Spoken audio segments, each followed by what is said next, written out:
He's been in Reaper and Swamp Thing and RoboCop and Twin Peaks and Jeepers Creepers 2. He's just, the list of films that he's been in is just absolutely staggering.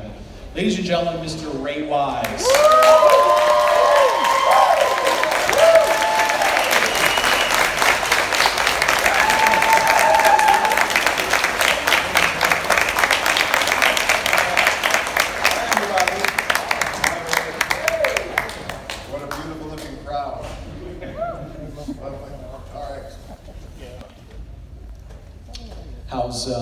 How's the convention so far? Oh, I'm having great fun. Yeah, it's I've met so many wonderful people, and I've liked all of them so far. And anybody who likes me, I like them right back. I do. So if you have a question, please raise your hand and we'll call on you. Does anybody have a question that they want to start? Yes, in the red.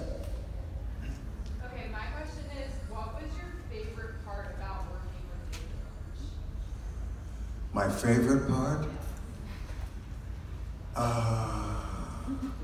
Well, every part was actually my favorite part, but I think sitting around the pool at the Red Lion Motel up in Washington State, and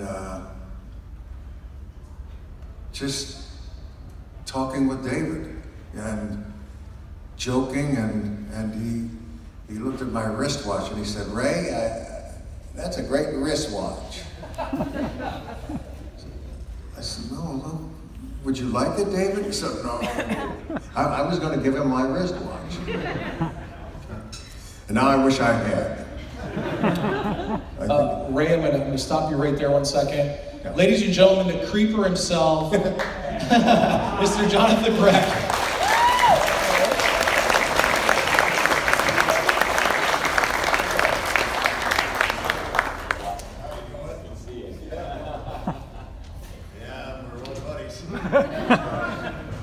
Until I come off the wall.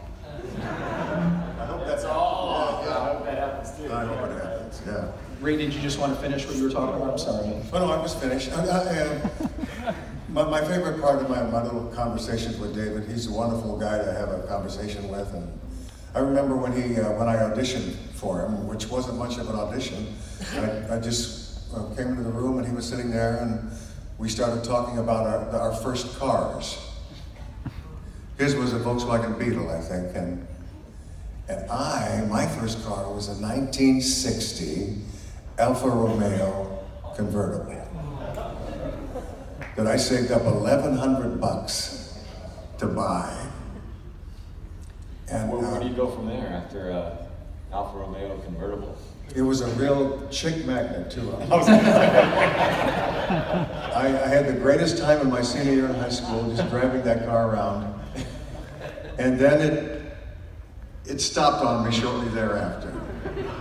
And then it got very expensive to fix, so I finally unloaded it. And my next car was, well, I don't want to talk about that.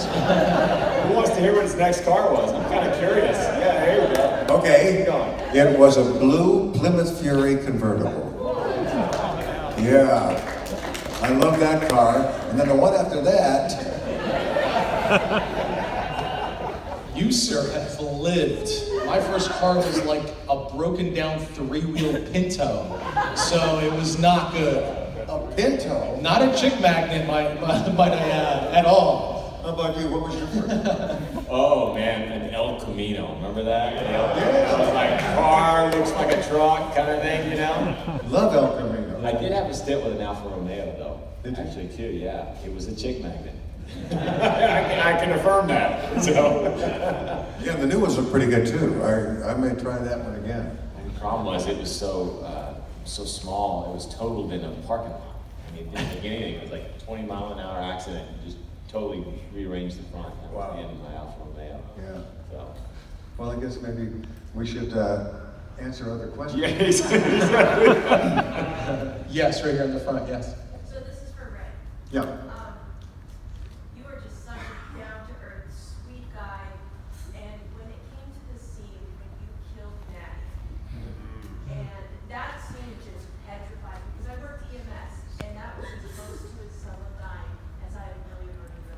Where did that such evilness come from?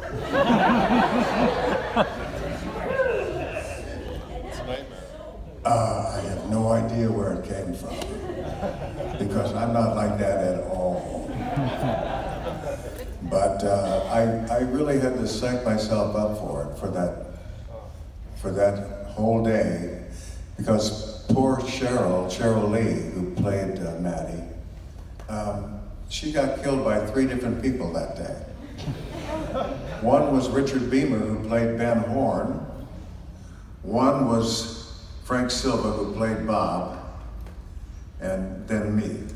And she had to die at the hands of all 3 of us that day. And she was worn out by the end of the day after 14 hours of that. But yeah, you have to go to a special place. I had to psych myself up. I stood in a corner and just girded myself to do what I had to do in that scene. And then I think after I smashed her face into the picture on the wall, things got easier.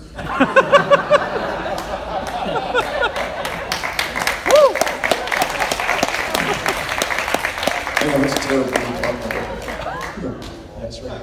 Are there any roles that you've turned down that somebody else became significantly famous for that you regret looking back that you should have took? Yeah, they asked me to be the creeper in Jeepers Creepers, and I said I have no interest in doing that. And then now he came in, and he's done all the creeper movies, and I only did one of them, and he did it exceptionally well, and far better than I could have ever done it, because you had that marvelous. Practicing. Yeah. You didn't have any problem killing me on that day, Ray. I just want to take a little bit of an issue. About 8,000 times you stabbed me with that damn thing that day. Oh, yeah. Yeah, I remember that. Yeah, I wore myself out stabbing. I said, so where's the dummy that you're going to put down and have Ray stab? I said, no dummy, you're the dummy. You got a metal plate to put, it's going to protect you. Right? So they put this little thin sheet metal plate. Yeah, I remember. But they didn't say you were going to like stab me like 500 times. I mean, after a while, metal plate or no metal plate, you feel it, you know? Yeah, I got so tired of stabbing it that my eyesight started to fail me, and I could have missed those last couple of times. He's very fortunate to be here, really, actually. Yes, right here, yeah. This one's for Jonathan. I know Ray may not be used to killing, but you are. Is there a certain scene or step that you enjoyed or was your favorite one to film through the 3 movies? Oh man, there's so many good ones. You know, I love the very first one that you see me do, which is the cop on the road, you know, eat his tongue. And there was a lot more to that scene too. We were out there in the middle of the night, you know, and eating the tongue out of this guy's head, and you know, just a normal night, right? Go to work and just eat a tongue, and I'm standing on the road, and I've got this head in my hand, and Victor's like, "What are you gonna do with it now?" And I just on a lark, I just stood up in the air and I punted it. And it had blood all over it, so they got it in camera. The cameraman followed the head and it trailed blood, and the whole set just fell out laughing. And of course you couldn't show that. It was 2001, you know, it was like mutilation of a head, you know, you couldn't get away with that, you know, so they didn't even print the rest of the scene, unfortunately, which would have been great. But now in 2018, it's like, you know, being able to show it, it would have been game on, you know. But that's probably one of my favorites. And I really love killing Eileen Brennan too, just because she's Eileen Brennan, you know. That was great. So she was a lot of fun to work with. It would just be, if someone walked in, like this person walked in now out of context, and you're saying, yeah, I ate this guy's tongue, and then I punted his head. And that was my favorite kill. It'd be like... Must be a Monster Mania, right? Yeah. Everyday conversation. Yep. Who else is over here? Yes, yep. Have you ever been compared to Christian Bale from American Psycho because you look a lot like him? Have you ever been compared to Christian Bale from American Psycho because you look like him? Haven't been lucky enough until now. Thank you. Yeah. I loved him in that. And by the way, what a great role. You know, just get a role like that, just where you can just chew up the scenery. I mean, those are my favorite roles. You know, right? Mm-hmm. So yeah, the more twisted, the better, as far as I'm concerned. And that don't come more twisted than that. So. Do somebody over on this side. Anybody have a question over here? No? Yes, right there in the back. Yeah. You? Yep. Breck, what was it like for playing the Devil Reaper? Oh, it was the greatest fun. I loved it. I could have played the devil forever. It was very interesting about Reaper. I came in right at the end of the casting process, and they'd seen like 100 actors for the devil, and some had even played the devil before. People like Peter Stormare and Jason Alexander wanted to play the devil. And I thought that was a little weird, you know. But, Devil's getting upset. so I came in right at the end of the process, and I did this scene where I'm cooking chicken fried steak in the kitchen. And I started to do the scene, and everybody sitting there from the network and the producers looked at me like, that's our devil. And they told me right after that audition that I was to be the devil. In the room? Yeah, we're no outside the room in the hallway. Okay. Then I signed a contract, which you have to do if you test for these people, and I read the contract very carefully. It doesn't happen like that very often, right? I mean, audition, out in the hall, And then you find out right away, no. Yeah. Usually it takes several days to find out if you Or if you several want a little auditions more, even, right? right? Yeah. Yeah. Yep. I have a question for Ray. So David Lynch is kind of considered like very eccentric as an individual. What is he like as a director though? Is he like very eccentric in the kind of directions he gives you, or is it kind of just more straightforward directorial style? He's very easygoing, low key. He likes to start off the day on a happy note and tries to create a happy atmosphere on the set. And you know, we all actually look forward to coming to work every day. And he's kind of a normal guy, a regular guy, really. I know it's hard to believe. You see these pictures of him with that wonderful shock of hair of his and these looks on his face, but he's really a regular guy, and he loves cheeseburgers and chocolate milkshakes, and if you look in his closet of clothes, you see that he has like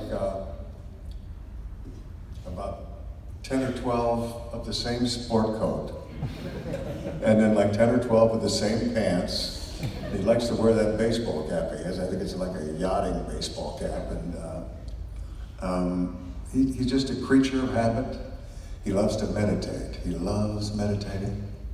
Every lunchtime, he would disappear into his trailer and he'd meditate for an hour, hour and a half, and come back fully charged. We were all dragging, but he was fully charged. So it made us all want to learn about transcendental meditation. It does help. Indeed it does. Do you do it now? Do you yourself do it? Do you? Yep. Yep. In the back. Yep. This is for Jonathan. First off, I'd like to thank you for coming back and doing the Creeper after all the controversy of all the movies and the director. And were you hesitant at all about coming back and playing the Creeper as a third movie? No, I was surprised, to be honest with you, after all these years. I mean, I can't tell you how many calls I got, you know, over the last 14 years. We're gonna make the movie, get ready, we're gonna make the movie. Seriously, they must have called me half a dozen times. And I think it started to believe that, well, you know, maybe that was it.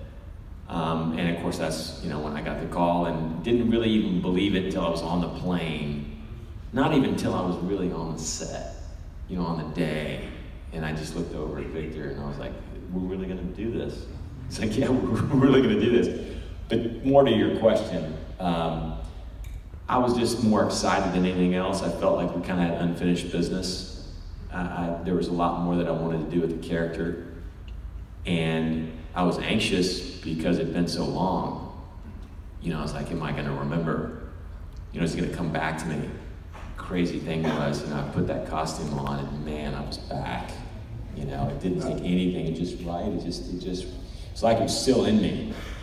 And the cool thing about being able to come back, I learned is, you know, all the work is still there. And you're just able to kind of push it to that next level, right? So I really enjoyed being able to come back. I didn't know how I'd feel about it, but after all this time, you get the benefit of perspective, and you're just kind of able to go, to take everything that you had with the character and go someplace new with it, which I really enjoyed. Yeah, you haven't experienced terror until you've been 2 or 3 feet away from him and his creeper makeup. It's just extraordinary. It really does. It take that makeup. People have asked me in every Q&A. Everybody wants to know about the makeup and talk about meditation. You know, that's kind of what the process is like for me. It takes 6 hours, 5 or 6 hours, right? Bad day longer, 7 hours. And you know, I sit down in the chair and I know it's going to be 6 or 7 hours, and I just kind of sit there and look in the mirror and watch myself disappear. You know, deeper and deeper and deeper into the character, and after 6 hours I'm looking in there and Jonathan Breck's not there anymore. He's just the creeper and I'm ready to go to work, man. It's really cool just watching, just settling into that process, you know, that's what it's really. Well, I liked you when you played a cop in the first movie. Yeah. He's in that police station playing a cop. Yeah, I had a little cameo. So he had a dual role in that first creeper. Yes. Question for Ray. Yeah. So we have two people in your version of Bob, and it's marvelous. The new season, we have Kyle's version of Bob. How did you feel like watching that? What was that like for you?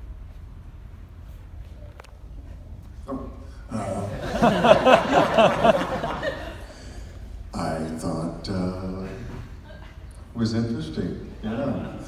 I really enjoyed all 18 parts of that third season, and I thought it was visually stunning.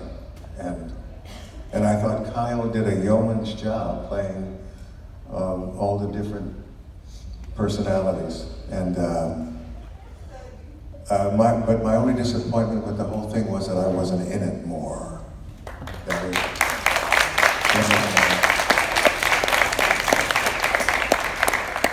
And I know that there's some talk about a 4th season, and I know that the parties responsible are thinking on that, and so I think it's always a possibility. Yeah.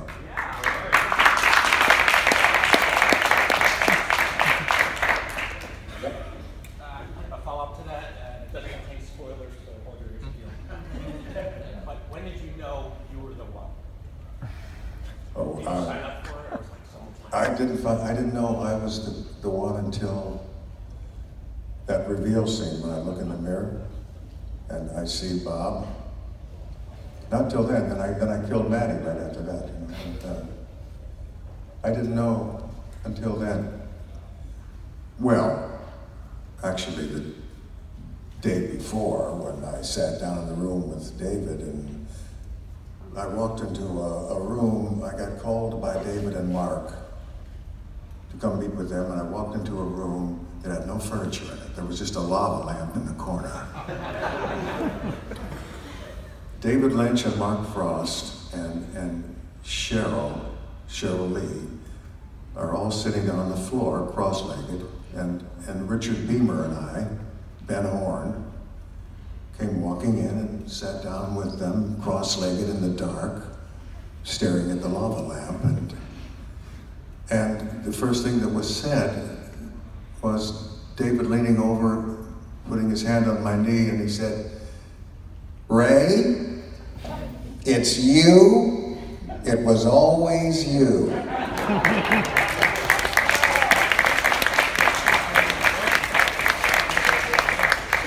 And I thought, oh shit. I don't want it to be me. I don't want it to be me. I don't want to leave town. I know that I'll have to, you know, or else, you know, somebody will kill me or they'll throw me in jail for life. And plus which, I didn't want to be the killer of my own daughter on the show. You know, at the time, I had a little baby daughter of my own. She was only 2 years old. And the whole thought of the father killing the daughter was just anathema to me. I did not want any part of it. And then David started talking again. He said, Ray, it's going to be a beautiful thing. You're going to die in the arms of Cooper, who's going to be reciting the Tibetan Book of the Dead. You're going to look down a long tunnel, and at the end of it is a white light, and Laura will be there with her arms out to you, and she will forgive me. And when he said that, it made it all okay. Then I did the scene, and a couple of shows later, my last scene, with the shower of water falling down on me and making it very difficult to breathe, let alone do the scene. But it helped, actually. It helped get me into the place that I needed to be. And it was a beautiful thing. And I did feel a sense of redemption and for her forgiveness. And yeah. Lita was as big a victim, really, as Laura was. I didn't mean to be such a downer.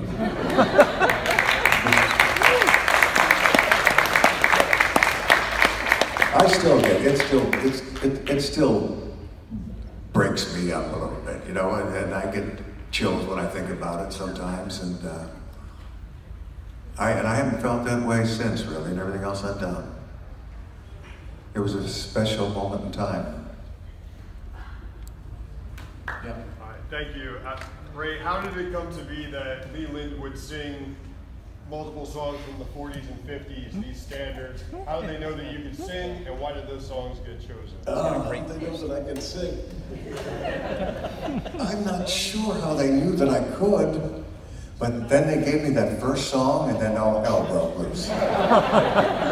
Then all of a sudden I'm doing The King and I'm doing a carousel, and you know, and then they gave me a whole backstory. Leland had a very decent Broadway baritone voice, and yeah, and I loved singing on the show. And I remember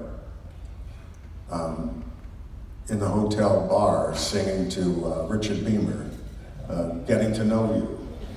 Getting to know you, getting to know, yeah.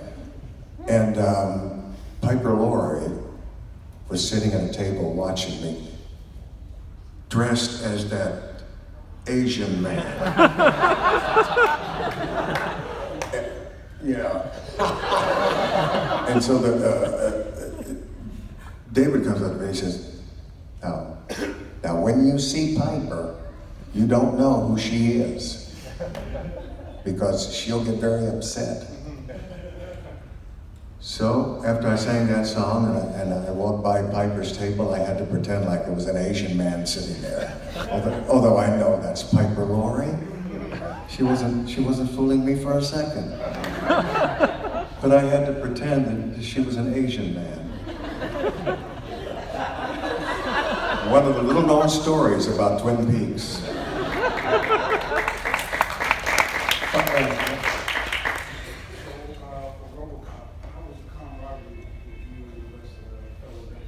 Oh, it was the best. We were like little kids, you know, out in the playground tearing up the neighborhood. We blew up a whole street in Dallas one night. It was a section of Dallas they wanted to tear down anyway.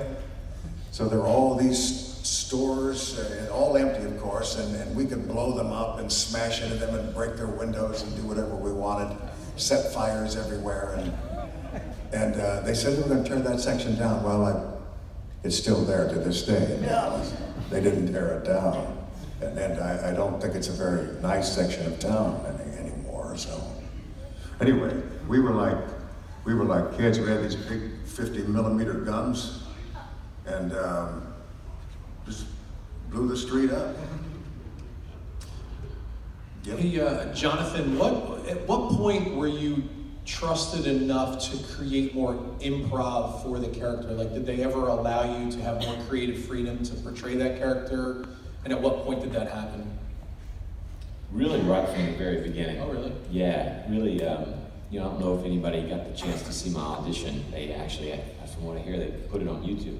My original audition for The Creeper. It's on YouTube? It's on YouTube. Yeah, the very first time when I walked in the room, and I knew kind of what I wanted to do with that character from the get-go. I had a lot on the page, but I really knew what I wanted to do in terms of behavior and all that kind of stuff. And so I walked in the room the very first time I met Victor, the very first audition as the character, and just did exactly what I wanted to do. I mean, they tell you, as a young actor, they tell you, don't break the fourth wall, you can't touch the casting director, this and that and the other. Man, I had that casting director up against the wall. I was terrorizing the hell out of him. And I just felt such a power in the role of what I wanted to do. I was so certain about it. And Victor is such a great director. He really does let you, he lets you fly and do what you want to do. He really just, more than anything else, just helped me shape it. But he gave me a lot of freedom. Like that very first scene in Jeepers Creepers 1, where I'm throwing the bodies down the tunnel, right? The very first shot I ever shot is the creeper, and Victor was explaining the shot to me. Okay, the kids are gonna, Justin and Gina are gonna drive by, and they're gonna see you throwing these bodies down the pipe. And so we shot that once, and I thought, oh, okay, that feels okay. I said, can I try something? He goes, yeah, sure, of course, I'm gonna try something. It's like it just felt like he would sense the kids coming by. He would something about it. He would sense them. He would come to the edge of the church, and I just had that impulse, and so I did that. And of course, that's what made it in the movie. And I heard, Victor was in the shot car, the process trailer, right, shooting that. And after he yelled cut, I heard over the loudspeaker, Jonathan Breck to Victor. I was like, oh shit, man. He hated it. I got back over there, and he was squealing like a kid because he liked it so much. After that, and as an actor too, it's really cool when one of the first shots, you improv something like that. Yeah, sure. And it comes off so well, because it just empowers you. Well, it makes the director relax a little bit more, that he can trust you, so it makes the relationship much better. Yeah, and as an actor, that's what you look for, right? You don't want, I've had directors, give me line readings before, right? Nobody really wants that, unless you're struggling. Right. So it's always great when you have a director that you feel like, and I think it really is the casting process too. Most directors feel like if they've hired the right actor who has the right take on the role, that's what they're hiring. And so I think the really great directors want you to do that and encourage you to do that. And they'll pull you back where they need to pull you back or send you in a different direction. But the really good ones, it's all about upfront hiring the right person and has the right point of view for the role, right? Right. Say right. Yeah. Ray, what about you? Now your list is enormous as far as like TV and films go. Do you prefer to have a little bit more creative freedom in your projects that you do, or do you try to? Is it based on just the particular director, or do you think that you bring a lot to it as far as creativity goes? Yeah, sure, I always do it, and it doesn't, every director is different, and so you have to adjust to them a little bit. But I have a work process that I go through every time, and I find that the thing that works for me invariably. I remember when I did a movie called Rising Sun with Sean Connery and Harvey Keitel and Wesley Snipes, and I played a senator in that one, who eventually kills himself. But I remember the first day to do my first scene coming in, and you know, being nervous about it. You know, acting in a scene with Sean Connery is not an easy thing to anticipate, and so I just convinced myself in that moment before I stepped onto the set that I was a senator, and that I was a good actor, and I should never ever think otherwise. And so you know, that's kind of the way I could go into every project now. I'm a good actor, and I trust myself, and I should never ever think otherwise. And so that kind of attitude and determination, you know, carries me through sometimes some very bad situations. You know, not every project you do is roses. You know, you run into some tough times sometimes, and you just have to have a way of working in a discipline of your own self that can work in every situation. But that's not something you learned right away. That took a long time for you to have that confidence to do that. It took, yeah. I became a professional actor in 1968, and so what is it? It's 2018 now. There you go. What is that? 50 years? Yeah, man.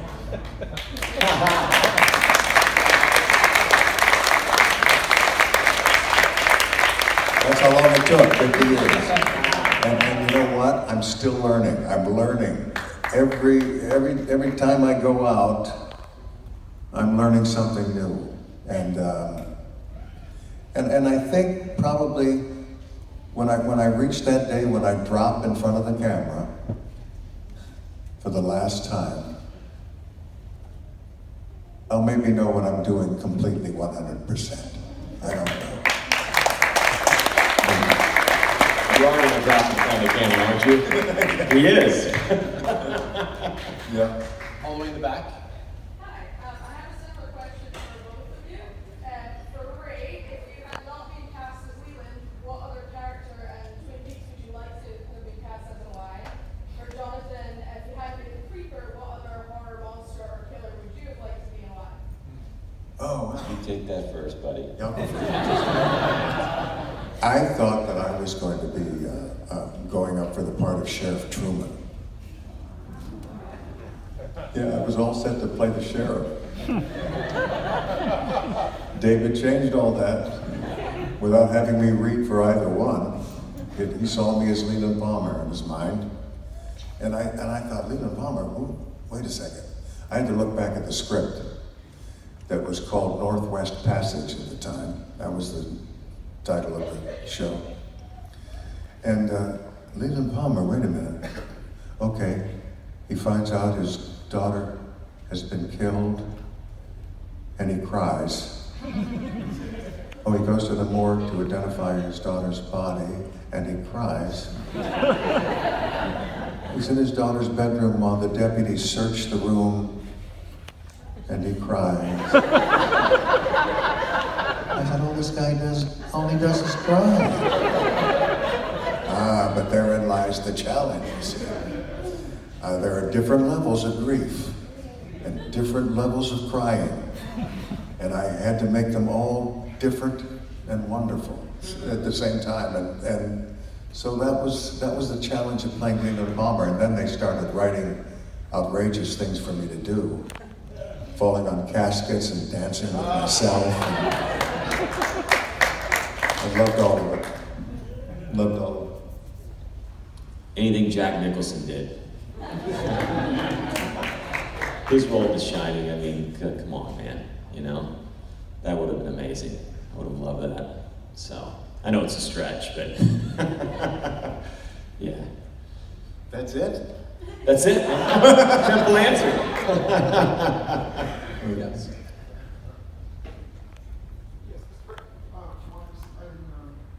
I got here late. I got here 25 minutes, and I came over. I was in New York and finally came here to meet Mr. Wyatt because I met for the last 51 years. We were talking about we started in '68. I started in 1967, documenting pictures with famous people all over the world. You were one of the few people that's not in my collection, and I got here 25 minutes late, and just the behavior told me when we were doing the Q&A, I still had a chance to maybe speak to the people and see if I could take for a photo. I hate to slam that on you, but I made the travel all the way from Philly to you just to add you to my collection. I have pictures of John Wayne, Betty Davis, Joan Crawford, Orson Welles, over 5,000 famous people. So I was hoping we can accommodate me, but it takes some time. Absolutely, yeah, of course. I'll be honest. Yeah. What a career you've had. That's admirable. Well done. Thank you. Okay. Yes. This is for you, Mr. Wise. You shot a lot of intense scenes in Twin Peaks, to say the least, especially with Will Palmer. What did you guys do after those scenes? How did you come down from such intense emotional scenes? Oh, that's a good one. Yeah.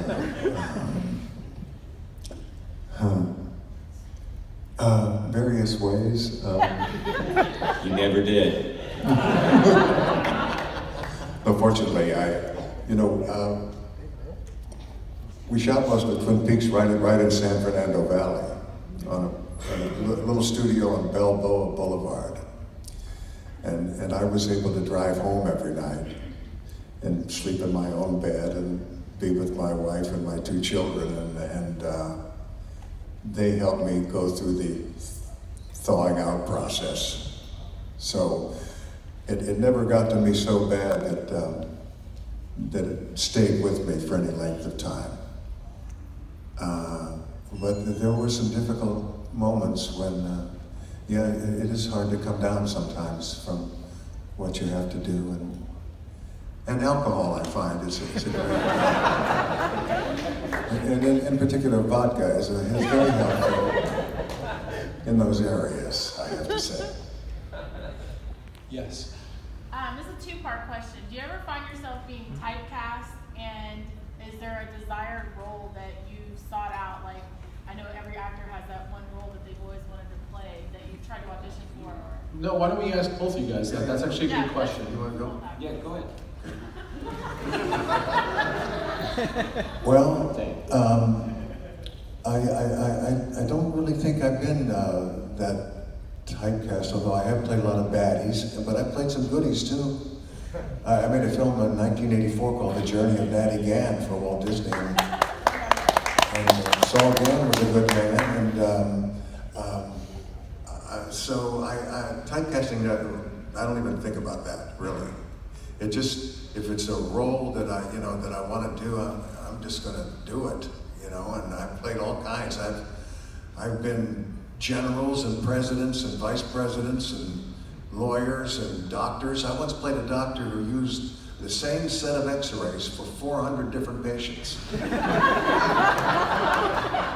so he could remove a little lymph node in their neck, and he finally got caught on about the 401 patient. I did that on Trapper John M.D. many years ago.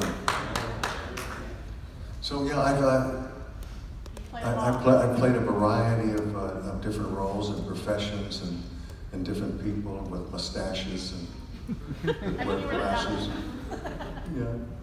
How about you? Well, I mean, Hollywood is, you guys have heard this, Hollywood loves to typecast you, right? And, I've done like 36 pictures, but my agent, especially, Jeepers Creepers was the most successful at the time, and it came out, and, but, I'd done all kinds of genres too, nothing like Ray's career, but I'd done several different genres, but my agent was like, I'm having trouble with these casting directors, I'm calling them about, considering you for these roles, and I'm like, but we don't have any monsters in this picture. Really? I mean, that's how, right? That's how Hollywood thinks. It's like, well, we have nothing for him. We don't have a monster, So, yeah, they generally do look, if you do something, if you're lucky enough to do something that's successful, right, that's what they want to rehire you for over and over again, right? Right. Yeah. So. You have to hope that the next project that comes along is so different. Right, you got to break the mold. Yeah, break the mold, that's right. Yeah, yep. Yeah. We're going to take one more question. I'm sorry, go ahead. Yeah, and you got to be lucky enough, I think, to find the role, to really break out, I think you have to find the role that's right for you, that you get, that you shine in. And people talk about it takes a lot of luck, right? But I think that's a bit of a fallacy. I mean, you gotta be prepared. The luck comes in finding the role that is right for you at the time that you can flourish in, right? That spark. You hope to find that role that everybody else sees too and sees you in that role. And it takes that kind of preparation for years to be ready for that role, but that special role's gotta come too. And that's where the luck comes in, and people have to be able to see you in that role or take a chance on you in a role in something they've never seen you in before. And that's when that happens as an actor, that's incredible, because most people just want to keep rehiring you for the same stuff you've done over and over again. Yeah, like right now, I'm playing an Orlando dentist on a show called Fresh Off the Boat on ABC. It's all about a Chinese family that moves to Orlando, Florida, kind of a fish out of water story, and trying to adjust to the life in Orlando, and I'm their next door neighbor. One of the top 100 dentists in all of Orlando. Just Orlando? Just Orlando. This is gonna be the last question. What was the? Oh, you did voice acting. Yeah, I played Commissioner Gordon for The Killing Joke. Yeah, and I really enjoyed doing it.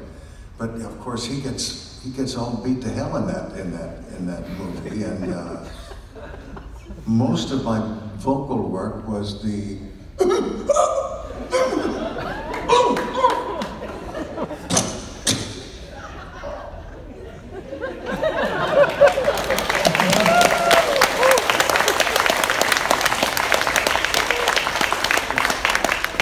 We're going to take one more, since that was a quick one. Go ahead, right in the front. Yeah. Yesterday, said they were talking about doing the fourth years. Yeah. Where would you like the story to go? They decided to go. Well, the cool thing about if we get to do the fourth one is we're done with this 23 years. So we either got to go back or we got to go forward, right? So, the master plan was to always do many more Jeepers Creepers. Victor in his mind, that's why he's going to give you a little bit more about who the Creeper is, what he can do. And the plan was always to take that story arc and kind of spread it out over several different episodes or movies, if you will, right? And we talked a lot about, we floated an idea around about seeing the Creeper in the Old West. I thought that'd be fun. It was fine seeing where he found the duster. He's kind of got that cowboy thing going for him, right? And so, there's a lot of talk about, maybe we should do a scene where he takes the duster for the first time. And I've kind of seen what that scene, Victor's played around with that scene, and I've kind of seen what that scene could be, and it was pretty freaking cool. I'd like to see that. So there's a lot I'd like to see in that series, though. I mean, Victor's got storylines for days, so I hope we get to make more. Thank you. On that note, we're going to end, but guys, how about a round of applause for Jonathan Breck?